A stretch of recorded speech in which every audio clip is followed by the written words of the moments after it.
রমজান মাস তো প্রতি বছরই আসে, তাই না? কিন্তু আমরা কি কখনো একটু থেমে ভেবে দেখেছি যে এর আসল মানেটা কি?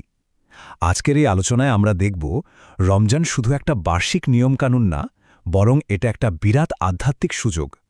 তো চলুন এই গভীর বিষয়টা একটু বোঝার চেষ্টা করা যাক। আলোচনাটা শুরু করা যাক একটা অসাধারণ কথা দিয়ে। এই সেই মাস যার জন্য আত্মা এবং হৃদয় সারা বছর ধরে কাঁদছিল। কি গভীর একটা লাইন, তাই না? এটা শুনলেই বোঝা যায় যে রমজান শুধু ক্যালেন্ডারের একটা মাস নয়, এটা আসলে আমাদের ভেতরের এক গভীর আকুতি, একটা দীর্ঘ প্রতীক্ষার শেষ। তো প্রথমেই যে বিষয়টা নিয়ে কথা বলা দরকার সেটা হলো রমজানকে আমরা সাধারণত কিভাবে দেখি। বেশিরভাগ সময় তো এটাকে একটা বাৎসরিক ঘটনা হিসেবে দেখা হয়, তাই না? কিন্তু আজকের আলোচনার যে মূল উৎস সেটা আমাদের এই ধারণাটাকেই একটু অন্যভাবে দেখতে বলছে। ব্যাপারটা এভাবে ভাবা যাক, রমজান কি শুধুই একটা ঋতুর মতো যেটা নিয়ম করে প্রতি বছর আসে আবার চলেও যায়, নাকি এটা তার চেয়েও বেশি কিছু? যেমন ধরুন, একটা অমূল্য উপহার, একটা বিশেষ আশীর্বাদ যা আমাদের জন্য পাঠানো হয়েছে। দেখুন, ঋতু তো আসেই যায়, কিন্তু উপহারের সাথে জড়িয়ে থাকে যত্ন, কৃতজ্ঞতা। আর এই দুটো ভাবনার মধ্যে পার্থক্যটাই কিন্তু বিশাল। এটাই আমাদের পুরো দৃষ্টিভঙ্গিটাই বদলে দিতে পারে। আচ্ছা, তাহলে এখন প্রশ্ন হল, এই মাসটা এত বিশেষ কেন? মানে বিশ্বাসীদের জন্য ঠিক কি কি আধ্যাত্মিক পুরস্কার বা প্রতিশ্রুতির কথা বলা হয়েছে এই মাসে?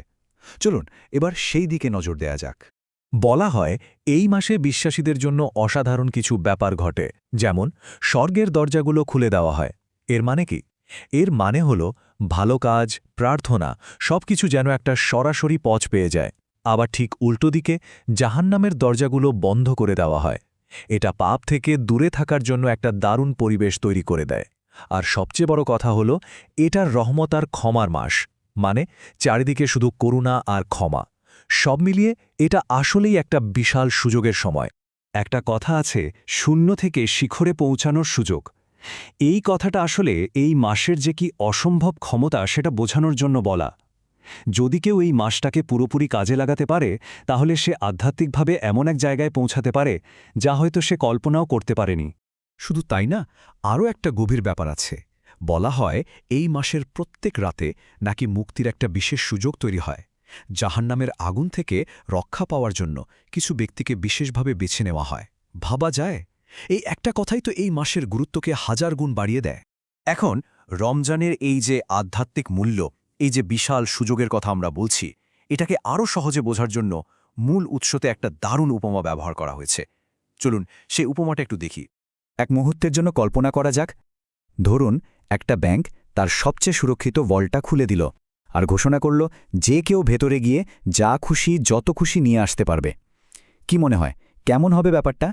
এই চিন্তাটা দিয়েই আমরা পরের অংশে ঢুকব। আচ্ছা, দৃশ্যটা একটু ভাবুন তো। সময় মাত্র 2 ঘন্টা। অফারটা হলো যা খুশি যত খুশি নেওয়া যাবে। এমন একটা সুযোগ পেলে কেউ কি আর একটা ছোটখাটো ব্যাগ নিয়ে যাবে? কখনো না। সবাই তো চেষ্টা করবে সবচেয়ে বড় ট্রাক, মানে সেমি ট্রেলার নিয়ে হাজির হতে, তাই না? এই উপমাটা আসলে সুযোগটা যে কত বড় সেটা বোঝানোর জন্য একদম পারফেক্ট। এখন আসল প্রশ্নটা হলো, ওই যে 2 ঘন্টার সময়, সেই মূল্যবান সময়ে কি কেউ বন্ধুকে ফোন করে গল্প করবে, বা সোশ্যাল মিডিয়া দেখবে, কিংবা ধরুন একটু ঘুমিয়ে নেবে? না, একদমই না।